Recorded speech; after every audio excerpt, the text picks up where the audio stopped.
Hi everyone, this is Dr. Nitin Choda and welcome to this episode of Ignition Time. Thank you so much for being a viewer. Thank you so much for being a subscriber. As you know, the Ignition Time channel is about the country, it's about the economy, and it's about money. Nothing impacts the country more than what the President of the United States says. Now, I want to be clear. For me, it doesn't matter whether you're a pro-Trump supporter or whether you're a pro-Biden supporter. This channel is not about the red or the blue. It's about the red, white, and blue. I'm not Democrat. I'm not Republican. I am American first.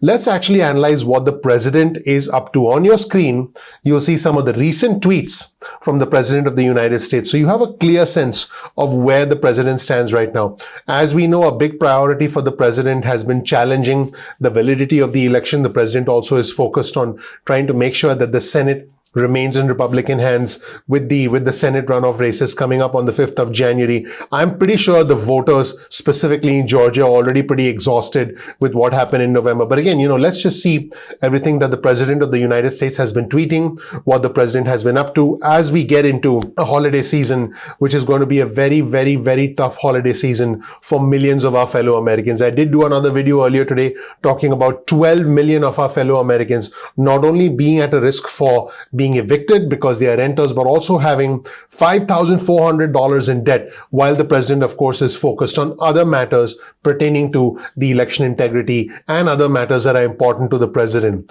Speaking of matters that are important to the President, it was just reported today that the President might, I say might because we don't know what's going to happen until it actually happens. President Trump is definitely unpredictable. That's one thing about the President. But there were some reports that the President might, for the holidays, go to his resort, Mar-a-Lago, and not come back to the White House.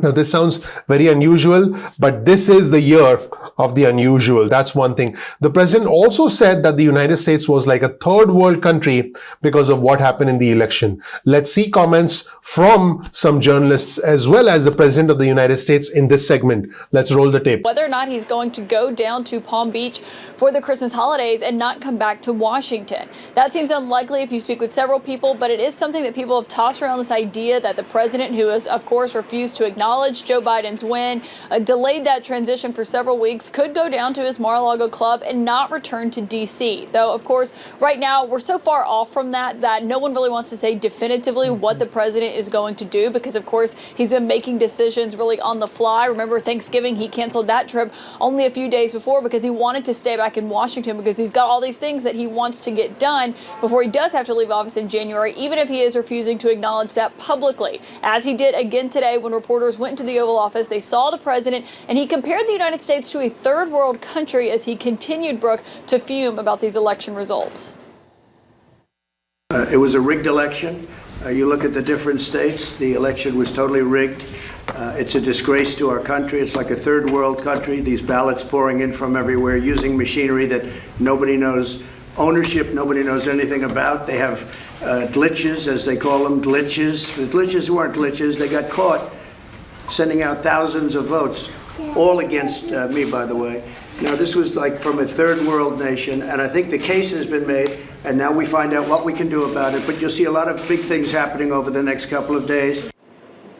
So, Brooke, he said there he thinks their case has been made. Of course, what they realize internally is that they're up against a lot of judicial deadlines that don't seem like they're going to work out in their favor. The ones so far have not. The President and his allies have lost or withdrawn 40 cases since the day of the election. They've only won one of those so far that actually made a difference to them. It was about absentee voters showing their IDs. So not any success in the court sense of this. So it seems that the President and his team are getting this sense internally that their legal efforts to not overturn the results, because of course that hasn't been successful, but potentially delay it, are coming to an end, and they don't have a lot of room left to try to explore that or go down that road any further from where we are now. In other news, and this was reported by Politico, you'll see this information from Politico on your screen right now.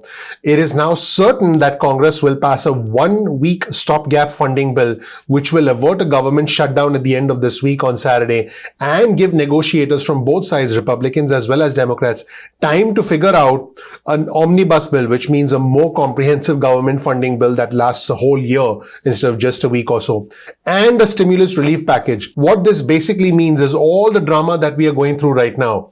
What are the retroactive benefits? Will this be extended? Will there be stimulus checks? All the drama that we are going through now as far as the stimulus negotiations are concerned may actually go into next week, because even if a bill is drafted this week, it doesn't seem very likely that that will be part of an omnibus spending bill this week, because they're essentially kicking the can down the road by another week, believe it or not. Meanwhile, here's another report on your screen from Fox News that says Sidney Powell's lawsuit dismissed in Georgia after a defeat in Michigan. Lawsuits that alleged widespread voter fraud and errors had to do with absentee ballots as well as vote counting. Unfortunately, these efforts did not go very well for Sidney Powell, and this is what a judge wrote. The time has passed to provide most of the relief plaintiffs request in their amended complaint. The remaining relief is beyond the power of any court. For those reasons, this matter is moot. Now, U.S. District Court Judge Linda Parker said that Michigan law provides a process for how elections may be challenged, including deadlines.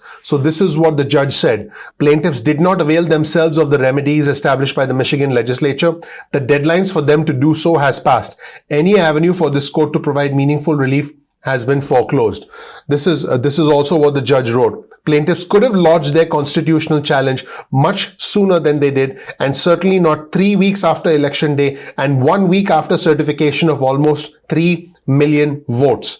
Basically, the judge is saying, hey, you waited too long, the results are already certified, and you're not giving me enough to essentially even take this seriously. That's basically what the judge was saying. That's my interpretation. And in other news, it seems we're going to get a new executive order. You'll see this article on your screen from Fox News, which states that President Trump to sign a COVID vaccine executive order prioritizing Americans over foreign nations. So the order re-emphasizes the Trump administration's America First approach. The president is expected to sign an executive order within the next 24 hours that will ensure all Americans have access to the COVID vaccine before the US government starts providing aid to other countries all over the world. Keep in mind, Pfizer is an American company, which was the first company to come up with a vaccine. And a source close to the White House mentioned last week that the Pfizer authorization could come as early as Friday of this week. The commissioner of the FDA, Stephen Hahn, said last week that they are very hopeful of approval and they are moving very quickly. And I do believe that the authorization will come very quickly.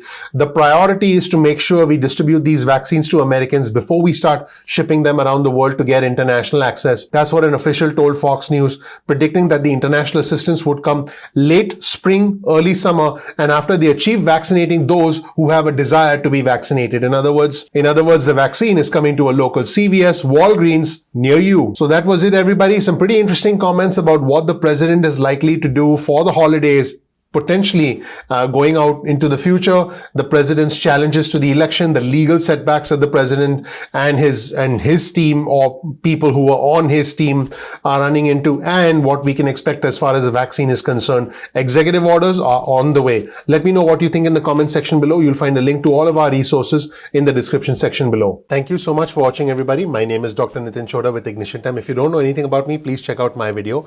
You'll learn more about who I am, what my journey has been like, and why you should listen to me. I started this channel to talk about the country, to talk about the economy, and the impact of these things on your money, because whatever happens in the country impacts our economy, and we've understood that this year more than any other year in the history of our country. Probably for many of us, we've never ever been dependent on the government in our lives, and we're asking ourselves, why are we dependent now? Well, I think if we understand what's going on in the country, we can better understand how the economy works, and once you understand how the economy works, you can control your own personal financial future. You can control your own money. We release videos at 2 p.m. East Coast time. That's 2 p.m. I want you to get your cell phone out, send a text message with the word ignition or with the word time to 70,000. That's 70000. You'll get added to SMS alerts list. Now, I'll send you important news, breaking alerts. If we ever release a program in the future, you'll be notified. You can always opt out of the SMSs at any point in time that you want. You can also get added to our email list if you want. Simply go to ignitiontime.com/alerts. That's ignitiontime.com/alerts and get added to our email list. Now, keep in mind, sometimes YouTube does not send out notifications on time. It happens. That's technology for you. So all you have to do is simply bookmark youtube.com/ignitiontime. That's youtube.com/ignitiontime, and then you'll be able to visit the homepage of our channel and check out our videos at any point in time that you want. You can also follow us on Instagram. Our Instagram handle is ignition_time. That's ignition_time. Also, if you like, you can follow us on Twitter. Our Twitter handle is also ignition_time. You'll get breaking news and alerts from us on Twitter. Now, also remember that if you learn something new from this video, all I ask, you please click the like button. please subscribe, please enable notifications. That would really mean a lot to me. That tells YouTube that you found the content helpful. That does help out the YouTube algorithm. Please share this video with friends and family. Also, please comment below, because when you comment, you get a chance to engage with our community. Our community is something I'm personally very proud of. We are bipartisan, we are intelligent, we are objective. Most importantly, we are all respectful of each other. And I think we all have a common goal, which is to help each other and understand what's going on so we can make better decisions about our own financial future. So that's where things stand, everybody. As always, you will find a link to all of our resources in the description section below. I really appreciate you watching. I'm looking forward to seeing you in the next episode of Ignition Time. Take care. Bye.